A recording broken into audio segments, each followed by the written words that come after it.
जय हिंद दोस्तों। आज के वीडियोस के अंदर हम क्लास 6 ज्योग्राफी का चैप्टर नंबर 2, चैप्टर का नाम है लेटीट्यूड एंड लॉन्गिट्यूड्स। इसके जो है हम नोट्स जो है इसमें देखेंगे और नोट्स तो आपको बहुत जगह मिल जाएंगे, लेकिन इसमें इजी वे में आपको समझाया हुआ है। आपको स्क्रीनशॉट लेते जाना है, मैं इनको पढ़ते जाऊंगा फटाफट। और यदि आपको ज़्यादा डिटेल में पढ़ाना है तो भी आप कमेंट सेक्शन में लिख सकते हैं।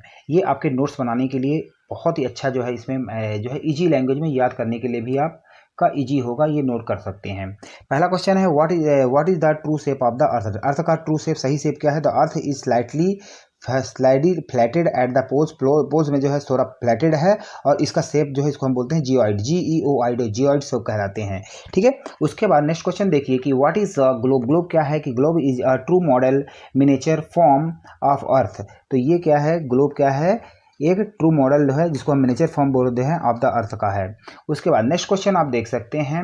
नेक्स्ट क्वेश्चन के अंदर यहाँ पर है what is the latitudinal value of the tropic of Cancer. तो लेटीट्यूडनल वैल्यू क्या होती है? तो the latitudinal value of the tropic of Cancer is 23.5। यहाँ पर डिग्री आपको लगा लेना है, डिग्री, और यहाँ एन का मतलब होता है नॉर्थ। तो इस तरह से आपको पॉइंट नोट कर लेना है। उसके बाद what are the 3 heat zone. Heat zone के बारे में आपको लिख लेना है। 3 हीट जोन कौन कौन से हैं? The 3 heat zone of the area lying between the tropic of Cancer and tropic of Capricorn के बीच। ठीक है। उसके बाद ये लिख लेना है आपको, ये रिसीव क्या करता है? Maximum heat. उसके बाद टेम्परेचर जोन होता है, वो आप नोट कर सकते हैं। Area bounded by the tropic of Cancer और Arctic Circle in the northern hemisphere, इसको बोलते हैं। फिर जो तीसरा इसमें जो दिया हुआ है area bounded by the tropic of Capricorns and the Antarctic circle in the southern hemisphere. Southern के SOUTHERN, सदर्न हेमिस्फीयर। तो ये आपको पता चल जाएगा। इसका जो है डायग्राम भी आपके बुक के अंदर बना हुआ है। व्हाट इज द यूनिवर्स, ये क्वेश्चन बीच में देखी है।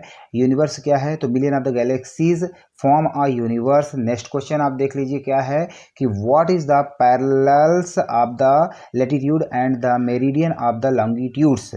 तो all imaginary line perpendicular to the equator are called the meridian of the longitudes. All parallel circle from the equator up to the poles are the parallel of latitudes. इसके बाद आपने ये डायग्राम बना लेना है, इसको आप बना लीजिए। यहाँ पे नॉर्थ पोल देखिए ऊपर वाले को, नीचे को साउथ पोल बोलते हैं। यहाँ पर ये लेटीट्यूड है जो इस तरह लेटी हुई है, ये लंबी लंबी जो इस तरह बनी हुई है इसको हम क्या बोलते हैं? लॉन्गिट्यूड। ये लॉन्गिट्यूडनल लाइन है, ये लेटीट्यूडनल लाइन है। यहाँ पर आपको ये चीज़ें ध्यान रखना है। इसके बाद आपके बुक में इंपॉर्टेंट है, ये डायग्राम बना हुआ है। यहाँ पर अब मैं थोड़ा समझा देता हूँ थोड़े समय में। यहाँ नॉर्थ पोल बोलते हैं, नीचे वाले को हम साउथ पोल बोलते हैं, बीच में होता है देखिए इक्वेटर। इक्वेटर का डिग्री 0 होता है। ऊपर देखिए, इससे ऊपर नॉर्थ पोल, इससे नीचे जो है इधर ऊपर नॉर्दर्न हेमिस्फीयर, इधर है सदर्न हेमिस्फीयर। ये किनारे किनारे वाले ये पोल्स कहलाते हैं। ऊपर वाले को नॉर्थ पोल, नीचे वाले को साउथ पोल। इसका जो वैल्यू होता है 23.5 डिग्री साउथ, इसके ऊपर 23.5 डिग्री नॉर्थ, इसी तरह इसके ऊपर 66.1/2 डिग्री नॉर्थ। यहाँ पे सेम ऐसे चलता है। फिर यहाँ पर जो है फ्रिजिड जोन होते हैं दोनों पर, यहाँ पे बर्फ जमी रहती है हमेशा। यहाँ इक्वेटर है, इक्वेटर EQUATOR। यहाँ पे बहुत ज़्यादा हीट होती है इसके इक्वेटर के पास, जैसे भारत जो है ना।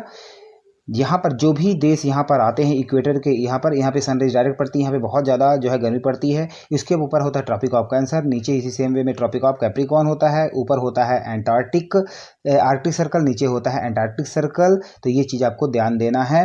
इसको जो है टॉरिड जोन, यहाँ पर जो है सदर्न टेम्परेचर जोन, इसको नॉर्थ टेम्परेट जोन बोलते हैं, इसको साउथ टेम्परेचर जोन बोलते हैं। तो इस तरह का ये जो है वेरी वेरी इंपॉर्टेंट है, इसको आपने बना के रख लेना है। आपको कैसा लगा वीडियो कमेंट सेक्शन में आपको दोस्तों जरूर लिखना है। मैंने कम समय में आपके लिए वीडियो बना के तैयार किया है और इजी लैंग्वेज में है। यदि आपको अच्छा लगा तो कमेंट सेक्शन में जरूर लिखिए। तब तक के लिए जय हिंद, जय भारत। जय हिंद दोस्तों। इसमें जो है हमारे कुछ क्वेश्चन जो है चैप्टर 2 के जो छूट गए थे वो भी हम और भी देख लेते हैं।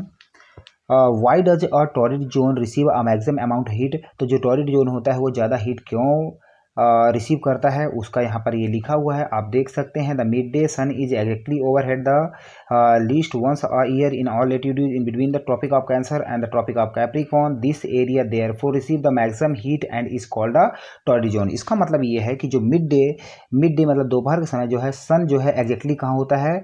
Over at the least once a year, साल भर में एक बार बहुत होता है। And all the latitudes in between the tropic of जो कैंसर और ट्रॉपिक ऑफ कैप्रिकॉर्न के बीच में होता है, ये बीच में होता है, इसीलिए यहाँ पर जो है हमेशा जो है मैक्सिमम हीट यहाँ पे होती है और ये हमेशा टॉर्रिड जोन हमेशा गर्म रहता है। उसके बाद नेक्स्ट क्वेश्चन देखिए, नेक्स्ट क्वेश्चन के अंदर है कि why is 5:30 PM in India and 12 noon in London. तो ऐसा क्यों, इतना टाइम में फ़र्क ऐसा क्यों होता है, इसका कारण क्या है, ये आप देख सकते हैं यहाँ पर लिखा हुआ है। It is a 5:30 PM in India and ये जब यह है क्या, इसका कारण क्या है, India and UK different latitudes में आते हैं। उसके बाद each longitudes correspond to the different of the four different to a difference इनमें 4 मिनट का आ जाता है, ठीक है। ईच सभी लेटीट्यूड्स में 4 मिनट का डिफरेंस आ जाता है। एज अर्थ रोटेट 360 डिग्री, अर्थ जो है 360 डिग्री 24 आवर्स में रोटेट करती है। The standard meridian of the India का जो है स्टैंडर्ड मेरिडियन जो टाइम है 82 डिग्री एंड 30 मिनट ईस्ट है। And that is the London का क्या है, 0 है। उसके बाद नेक्स्ट इसी के अंदर आप देख सकते हैं जो दिया हुआ है, the mean difference the mean of a difference of 4 minute into 82 degree point इतना है, तो 330 मिनट्स का हो जाता है या 55 आवर्स का हो जाता है डिफरेंस। तो ये जो है आपका आवर्स में करेंगे तो 5.5 आएगा। ये 330 जो है इसको आप 60 से डिवाइड करेंगे तो आवर में कन्वर्ट हो जाएगा। इसका मतलब 5 घंटे 30 मिनट का इसीलिए फ़र्क होता है लंदन और इंडिया के टाइम में। आई होप ये आपको समझ में आ गया होगा। ये अच्छा लगा तो आपको लाइक और सब्सक्राइब करना है, कमेंट सेक्शन में आपको लिखना है। तब तक के लिए दोस्तों जय हिंद जय भारत।